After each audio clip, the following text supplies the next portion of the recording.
looking for something cool to make hay builds, because we're running out of things. we can make builds out of Shadow of the Air tree. We have covered many things right here on the channel. We're running out of weapons, so if you have a suggestion, something that we haven't covered, then please be my guest. Would really be appreciated. Now, then again, I was browsing through the stuff that we haven't covered yet, and I saw this one that caught my attention because the design of the weapon, it's just so cool. It's quite literally a flail, that the weapon, the damaging portion, it's this design of a snake, of a serpent, attached to a chain. How cool is that? And I initially thought, well, how cool of a weapon could this be? And I ended up realizing that this is one of the most overpowered weapons in the entirety of the DLC. When I first started doing stuff with it, I was like, okay, this is just a regular other flail that, like the many others that we have in the base game, that are just useless trash, which is just from software not showing any kind of love for the flails. But this one, oh boy, it's simple. Yes, it's very simple, but it's also very powerful.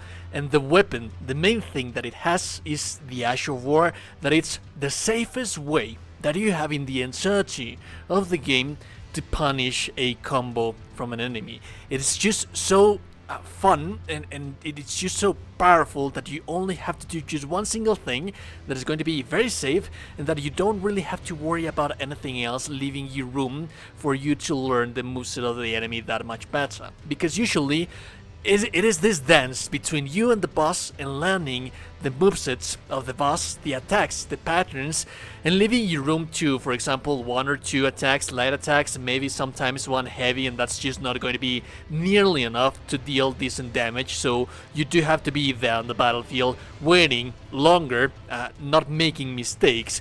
But this one, it deals tremendous amounts of damage, and it doesn't allow you to make that much of a mistake, because what the Ash of War does is that you use it, and then there are certain types of attacks that are going to trigger an explosion. One of them being heavy attacks, charge attacks, deal more damage. So those are ideal whenever you do have the chance to do so. But also the explosion triggers when you do a dodging attack. So you can wait for the enemy to finish a combo, dodge that final attack, and then attack with that explosion that the flail has. It's going to deal tremendous amounts of damage, and then you can go back to the defense without having to spend that much swings, leaving you open for counterattacks. So the stats, it's also highly damaging, and it would also allow you to use Incantations if you so desire to use Incantations. It requires a Faith of 21 and Dexterity 24. It does have Dexterity 24, Dexterity C scaling, so that 24 is not going to waste, because you do get some actual damage in return. And then the Faith scaling, if we reach the hard cap, that allows us to use also Incantations, which I like to use Messmer just because of the pure cosplay fire value. You can also use fire Incantations, but that being said, it has a B scaling, and it deals tremendous amounts of damage for a weapon so fast. It has 700 AR, which is just nuts. It's just nuts, the base damage this thing has. Dexterity 24, that's the requirement, like I mentioned. You should only have 10 strength, and then endurance you don't need that much, because the weapon doesn't weight that much. Mind, that's one of the things that I love about this weapon. It barely costs any FP. For 8 on FP cost, you have this very safe to use Ash of War that it can deal tremendous amounts of damage. I'm just in love with this weapon, the weapon design. If you would like to have like 60 vigor, then tone down some 70 points, some 10 points into Faith. That's something that you can do. For the equipment, we have the Flail, we have the Messmer, all these shields, although any shield that you can have right here, it's just fine. Remember that you only need, you have 10 strength requirements, so this is just perfect right here. It has a nice guard boost. I'm using the Fire Knight Seal because I am using Messmer Incantations right here with this build. It's something that you can do, but more often than not, I'm using the Flail mostly, and whenever I'm fighting something that has a weak spot, or that I require distance fighting, that's when I use the Incantations. Remember that for the armor, you should always retain 51 poise threshold. With the Oathseeker Knight armor, with the Black Knight gauntlets and the Graves of Solitude, this allows me to have that 51 poise threshold without fat rolling. Now there's just one must talisman. That's actually quite a bit of versatility as well.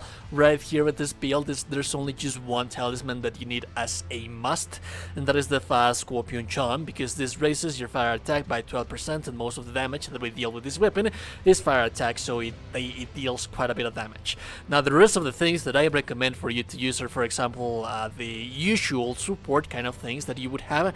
We are not using, in this case scenario, the Shadow of Alexander, because the Ash of War in itself, it's not a attack. What you do is imbue your weapon with fire, and then once you do a rolling attack or a heavy attack, it's going to trigger that explosion, but that explosion is a consequence of your heavy attack, so it's not going to benefit from Shadow of Alexander, similar to what you have, for example, with the Moonlight Greatsword. That being said, Earth Favor +2, the Axe Talisman is actually kind of a nice thing, because if you charge the heavy attack and then with the explosion it just deals filthy, tremendous amounts of damage. In some instances it can deal 8k damage on the DLC, and the base game it deals like 4 to 5k damage depending on the resistances of the enemies. It's just monstrous. You can have Turtle Talismans or Dragon Crest, like the regular support thing that you would use in here. I do want to talk to you a little bit briefly about how thus the Ash of War works. Essentially, you use the skill of the Ash of War, which is Flail or Serpent, and then it deals you 100 native fire damage. That is going to remain as an active buff. Whenever you do a rolling attack or whenever you do a heavy attack, that is going to trigger an explosion. You can charge the heavy attack for that damage to be a little bit more, although more often than not that extra damage is going to be from your heavy attack. Remember that this is perfectly used as a dance. You wait for the combo of the enemy, you use the Ash of War, which is nearly instant, so you don't really have to care about many things. You wait for that final combo, dodge, just a light attack, and that is going to deal about 3k damage, which is more than what you would do with a regular heavy attack or with a 4 light attack combo. So it's very safe, and you can immediately go back to the defensive. For the spells, you do have 80 faith, so you can use basically anything that you would like to use, but Flame Grant Me Strength is going to be flat native 40% more damage, 20% fire damage, 20% physical damage, and then Golden Bow 15% more damage, and this is also going to negate the Scorpion Charm extra damage negation that you receive from the enemy whenever they deal damage to you. And then we have Serpents, which is the ideal range option that I decided to use specifically for this build. Like I said, I only use this whenever I have to take advantage of the weak spot of an enemy, or that, for example, I have to aim at the head of a dragon, something like that, that the enemy has a weak spot, or that I need some kind of distance. But like I said, more often than not, I am mostly using the Flail because it's just so powerful. The mix of Wondrous Physique, like always, fire damage, and then you have the extra one right here that you would use purely for support. So the regular support Crystal Tias that you would use in here, you can also use, for example, the Dexterity not Crystal Tia, because you do have C scale in Dexterity. This is going to natively increase your physical damage, but also the Spiked Crack Tia, because remember that if you charge the heavy attack is going to be an explosion that is more often than not going to deal like 8k damage on the DLC, and if you charge it and you combine it with this right here, it's just going to be more filthy damage. So essentially, what you have in here is a build that is based on faith, and that it's based on one of the best elements in the game, that being fire damage. It deals tremendous amounts of damage, and I can't stress enough how safe it is to use this weapon, because I never thought that I could just deal tremendous amounts of damage by dodging at the end of the combo of the enemy. Like I mentioned previously, I know that I am redundant, but I do want to make a huge emphasis in here, because this should be your focus with your weapon. Once you learn the enemy's pattern, once you know that you have to punish a very specific combo, sometimes, usually more often than not, we count. Okay, after this combo I can do 1 or 2 light attacks, sometimes you can do 3, sometimes you can do 1 heavy or 2 heavies. but more often than not, you usually get greedy because you feel that you're not dealing enough damage. And it also, more often than not, leaves you open when you're not acquainted with the enemy that much. Here, you don't really need to be acquainted with the enemy because all you have to do is just wait for the enemy to do the attack, and you don't need to memorize anything because you can dodge, attack, trigger the explosion, go back to the defensive, wait for the enemy to do another combo, and then you continue. It's just so safe to use this weapon.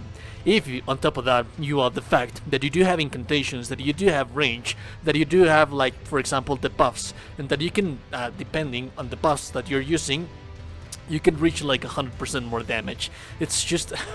and the weapon design is just so amazing, dude. I didn't think that I was going to fall in love with this weapon as much as I did, and I'm so glad that I found it and that I began using it. I just can't recommend this weapon enough. Anyways, if you like the content, and like it, super appreciate it. And also, you that you're a gorgeous and beautiful person, you're into the gorgeous and beautiful person, subscribe to the channel, like the Discord, like the video, join the Discord. Have a beautiful day. Goodbye.